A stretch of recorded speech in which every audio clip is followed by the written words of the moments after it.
Hi, I'm Jerry Davis with jerrywdavis.com. Just wanted to make a quick video about some developments that are taking place in North Korea and in Iran. Today, North Korea said it will continue preparing preemptive attacks with nuclear force. And that is not good. Preemptive attacks means that they will strike first with no notice. Says they promised on Saturday, that's today, to continue preparing preemptive attacks with nuclear force in the face of U.S. blackmail. So those would be preemptive attacks with nuclear force against the United States.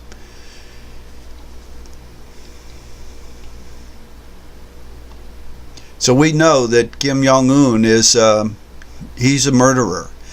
He's murdered many people in North Korea himself personally. I think he used an anti-aircraft gun against one of his defense ministers, and his uncle he had arrested and put in a large glass box, and he had I think it was his uncle's own dogs. His uncle had some pretty fierce dogs, and the dogs went in and attacked and killed his uncle. And this was all, in the view of those who serve him, so that everyone will know that he is merciless and will kill anyone. So he has no problem killing Americans. It is something that he desires to do.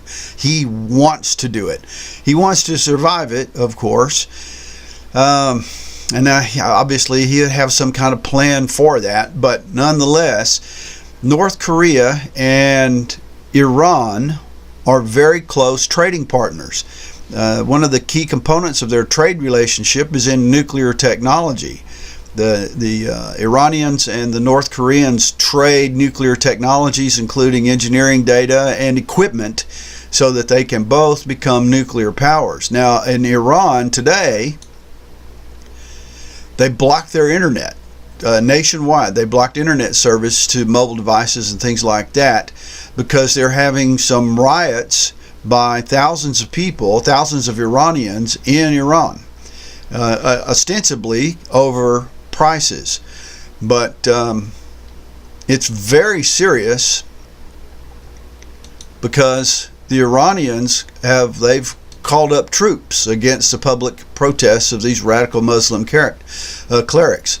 And note that the message, the Iranian message to the security services is an emergency call up of all security services over public protests. Now, this could be a ruse. This whole thing could be set up. They could have engineered or designed a process by which people would naturally rebel and take to the streets. And people can easily be manipulated to do things like that.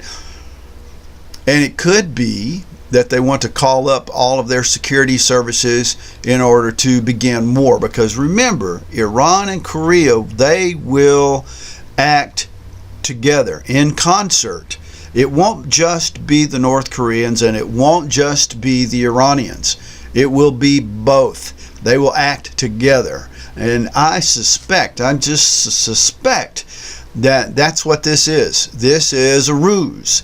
It is something to put people off guard. People will say, well, there's just an issue with the Iranian people, and they're rioting because of food prices or fuel prices or housing prices, and has nothing to do with the Israelis or with the Middle East or the United States or anything else. Not so. Not so. It says they're losing control of the public. It's not good. It says there's fear in the intelligence community. I don't know. Hal says that. Maybe it's true. He seems to be well connected. That as a final act of desperation, Iran could launch multiple massive missile barrages against several countries in the Middle East. And that means war. That means a world war. If that's what happens, it will be bad. So I just wanted to put this out there. This definitely could escalate into something real.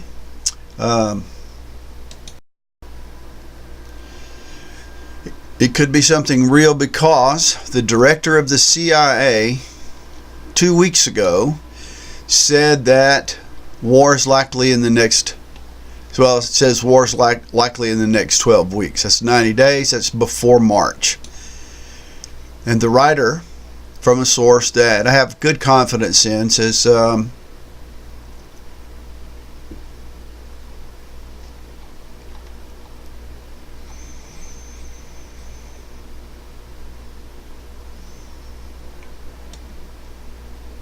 how can I be so sure about the timing? The director of the Central Intelligence told me. And this was at a private meeting in Washington in October. The director of the CIA, Mike Pompeo, who is Trump's hand-picked director of the CIA, told a small think tank group that it would be imprudent to assume it would take North Korea more than 5 months to have a reliable arsenal of nuclear-armed ICBMs. These could strike U.S. cities and kill millions of Americans. 5 months from October is March the 20th, and that's an outside date. But the war will likely begin before then. So, folks, it definitely looks like we're headed for war. You can find this article at shtfplan.com, and I encourage you to read it. Calling up troops. You can find this on Hal Turner radio show and investigate this for yourself. I encourage you to do so. I'm Jerry Davis with jerrywdavis.com. Thank you for your time.